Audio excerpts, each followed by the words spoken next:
School.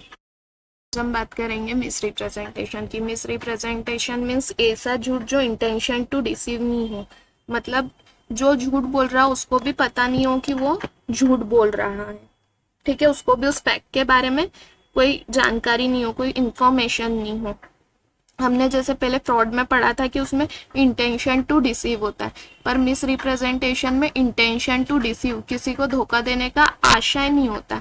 Miss representation में वो जो बात कह रहा है उसको लगता है कि वो सही है, उसको ये लगता है कि वो जो कह रहा है वो ट्रूथ है, उसे भी ये पता है कि मैं जो कह रहा हूँ ट्रूथ है, पर उसको ये नहीं पता कि ये बात झूठ है।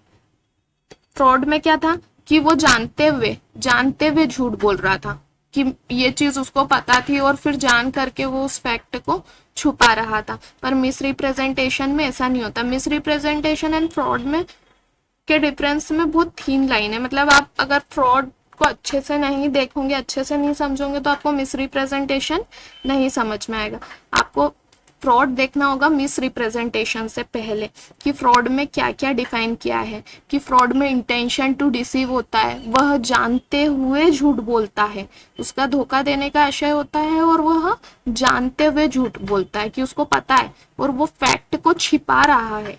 जब वो फैक्ट को छिपाएगा तब वो हो जाएगा फ्रॉड। और इसमें ये फैक्ट को नहीं छिपाता, उसका इंटेंशन नहीं है, कोई डिसऑनेस्ट इंटेंशन नहीं है मिस रिप्रेजेंटेशन में, कि कोई डिसऑनेस्ट इंटेंशन हो उसका या उसको धोखा देने का कोई इंटेंशन हो। ये तो आप बहुत थिन लाइन का डिफरेंस है यहाँ पर। तो आपको पहले फ्रॉड देखना होगा, देन मिस रिप्रेजेंटेशन देखिएगा, तो आपको सारी चीजें क्लियर होती जाएगी।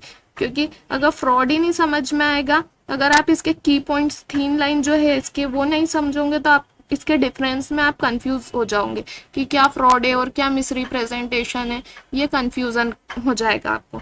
इसलिए आप प्रॉपर पहले फ्रॉड का वीडियो देखिए, देन इसका देखिएगा। 18 में डिफाइंड है, 17 में फ्रॉड है, 18 में मिस रिप्रेजेंटेशन है। फ्री कंसेंट का ये एक और इसेंशियल्स है कि फ्री कंसेंट होने के लिए ये मिस रिप्रेजेंटेशन नहीं होना चाहिए। अब देख लेते हैं मिस रिप्रेजेंटेशन की डेफिनेशन में क्या दिया हुआ है। जैसे इसमें लिखा है misrepresentation means and include the positive assertion in a manner not warranted by the information of the person making it of that which is not true, तो he believes it to be true. मतलब वो believe करता है कि वह true है, उसको ये नहीं मालूम है, मतलब उसको जहां से इंफॉर्मेशन, जिस पर्सन ने इंफॉर्मेशन दी है वो ट्रस्टवर्दी सोर्स से उसको इंफॉर्मेशन नहीं है, पॉजिटिव असर्शन है उसका। मतलब पॉजिटिव असर्शन मीन्स ऐसा स्टेटमेंट दे रहा है कि उसे खुद ही लगता है कि जो मैं ये स्टेटमेंट दे रहा हूँ वो ट्रू है, उसको ये नहीं लगता है कि ये बात झूठ हो सकती है।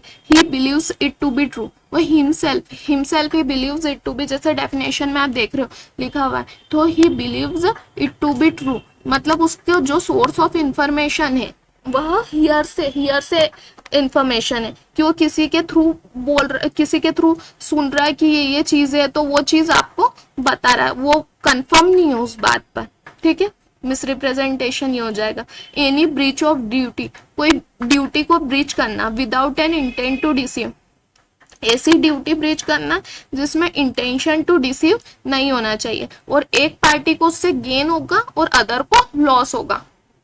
मतलब ऐसी ब्रीच ऑफ ड्यूटी जिससे एक पार्टी को लॉस, एक पार्टी को गेन हो और अदर पार्टी को लॉस होगा, तब वो मिस रिप्रेजेंटेशन में आ जाएगा। मतलब जैसे कि जो झूठ बोल रहा है, मतलब जिसको पता नहीं है, जो मिस रिप्रेजेंट कर रहा है उसको गेन हो रहा है और आपको, जो आप सुन रहे हो उसके इस पे बिलीव कर रहे हो स्टेटमेंट पे, आपको लॉस हो रहा है।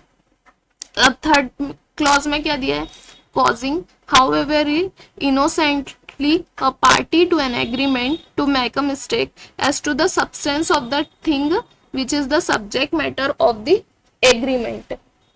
मतलब इनोसेंटली इंड्यूस करना, मतलब वो उसको इंटर करने के लिए, अदर पर्सन को इंटर करने के लिए इनोसेंटली इंड्यूस कर रहा है कि आप इस एग्रीमेंट में इंटर कर लीजिए, इसमें कोई गलती नहीं है। उसके सब्जेक्ट मैटर के बारे में, उसको भी उसके सब्सटेंस के बारे में, वो भी खुद मिस्टेक में, उससे मिस्टेक हो गई उसके सब्सटेंस को जानने में, ठीक है।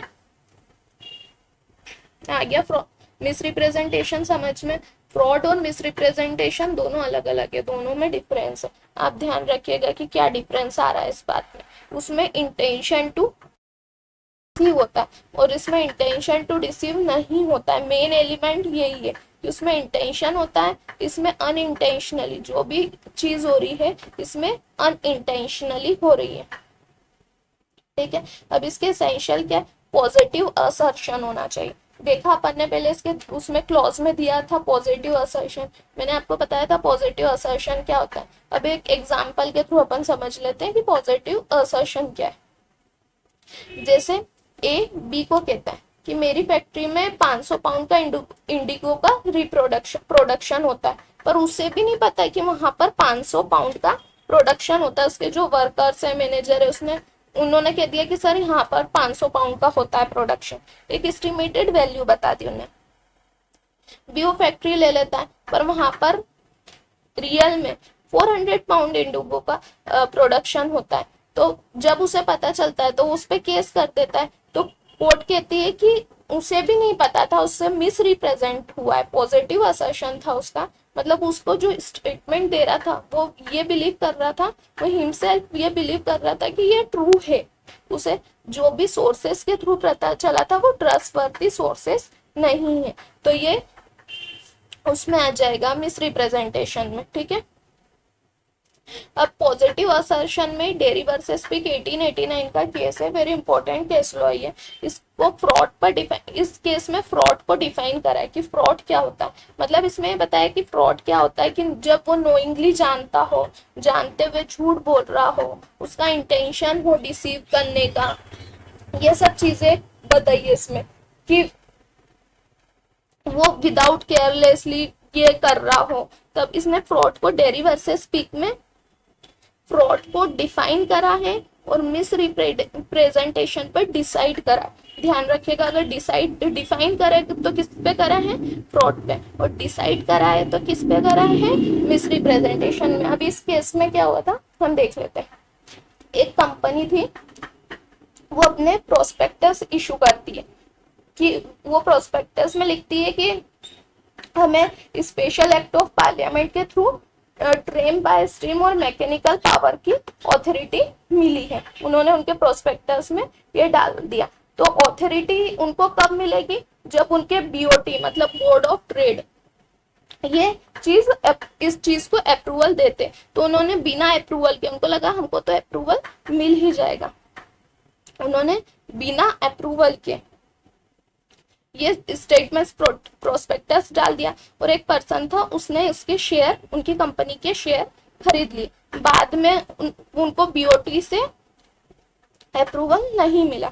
अप्रूवल नहीं मिला तो उसने, उस पर्सन ने केस कर दिया कि मेरे साथ फ्रॉड हुआ है। तब कोर्ट ने कहा कि नहीं, जिन मेंबर्स ने प्रोस्पेक्टस इशू करा था उनको लगा था कि उनको बीओटी से अप्रूवल मिल जाएगा, पर उनको बीओटी से अप्रूवल नहीं मिला। इसके कारण उन्होंने फ्रॉड नहीं, मिस रिप्रेजेंटेशन के थ्रू हुआ। मतलब उन्हें ये लगता था कि ये चीज हो जाएगी, उन्होंने इंटेंशनली नहीं करा है, किसी को धोखा देने का उनका कोई आशय नहीं था, उनमें इंटेंशन टू डिसीव कहीं नहीं था। इसलिए ये चीज मिस रिप्रेजेंटेशन है, फ्रॉड नहीं है, ऐसा लॉर्ड हर्शेल ने कहा। ठीक है, अब सेकेंड पॉइंट क्या होता है, अनट्रू स्टेटमेंट मेड इनोसेंटली। ऐसा स्टेटमेंट जो इनोसेंटली बोला गया, मतलब गलत स्टेटमेंट जो इनोसेंटली बोला गया। और ब्रीच ऑफ ड्यूटी हुई हो जिसमें, मतलब किसी पर्सन की ड्यूटी, जैसे आप सेक्शन टीपीए के सेक्शन 55 में सेलर एंड परचेसर, बायर और सेलर की ड्यूटीज दिए कि उनको क्या करना है, क्या रिस्पॉन्सिबिलिटीज वगैरह, ऑब्लिगेशन, लाइबिलिटी और ऑब्लिगेशन दिए हुए। तो वो उनकी ड्यूटी को ब्रीच करते हैं इनोसेंटली। मतलब उनको पता है कि ये चीज करनी है, मतलब नहीं करनी है, और वो कर देते हैं। तो ये ब्रीच ऑफ ड्यूटी इनोसेंटली होती है। अगर ब्रीच ऑफ ड्यूटी जानबूझकर की जाए तो वो फ्रॉड में चली जाएगी, पर इसमें क्या हुई है, इनोसेंटली हुई है, इसलिए इसमें आ जाएगी। जब ब्रीच ऑफ ड्यूटी इनोसेंटली हो तो वो कहलाएगी मिस रिप्रेजेंटेशन, और एक पार्टी को गेन हो और अदर पार्टी को लॉस हो। ठीक है, नो इंटेंशन टू डिसीव, जहां कोई इंटेंशन नहीं था डिसीव करने का, धोखा देने का कोई भी अब मिस रिप्रेजेंटेशन के दो काइंड है, एक मिस रिप्रेजेंटेशन ऑफ फैक्ट और मिस रिप्रेजेंटेशन ऑफ लॉ। अगर मिस रिप्रेजेंटेशन ऑफ फैक्ट का हुआ है, फैक्ट का अगर होगा तो वॉइडेबल हो जाएगा, और लॉ की गलती है, लॉ की गलती माफी योग्य नहीं होती। ये ध्यान रखिएगा कि आपका मिस रिप्रेजेंटेशन लॉ द्वारा हुआ, मतलब जैसे कि कोई एक आप पर्सन को किसी का पर्स चोरी कर लेते हो और बोल देते हो कि मैं तो, मुझे लगा था कि नहीं ये तो मेरा पर्स है, ये तो ये लॉ की गलती है, इसको अवॉइड नहीं किया जा सकता है, आपको इसमें पनिशमेंट मिलेगी। Ignorance of law is not allowed है, ठीक है, और इग्नोरेंस ऑफ फैक्ट अलाउड है। Miss representation of fact voidable हो जाएगा, और मिस रिप्रेजेंटेशन ऑफ लॉ, क्योंकि लॉ हर कोई जानता है, भले से वो फॉरेन लॉ हो या इंडियन लॉ हो, ये माना जाएगा कि आपको उसके बारे में जानकारी है, उसका इग्नोरेंस नहीं किया जाएगा। अब इफेक्ट क्या क्या होंगे मिस रिप्रेजेंटेशन के? इफेक्ट ऑफ मिस रिप्रेजेंटेशन का इफेक्ट क्या होगा?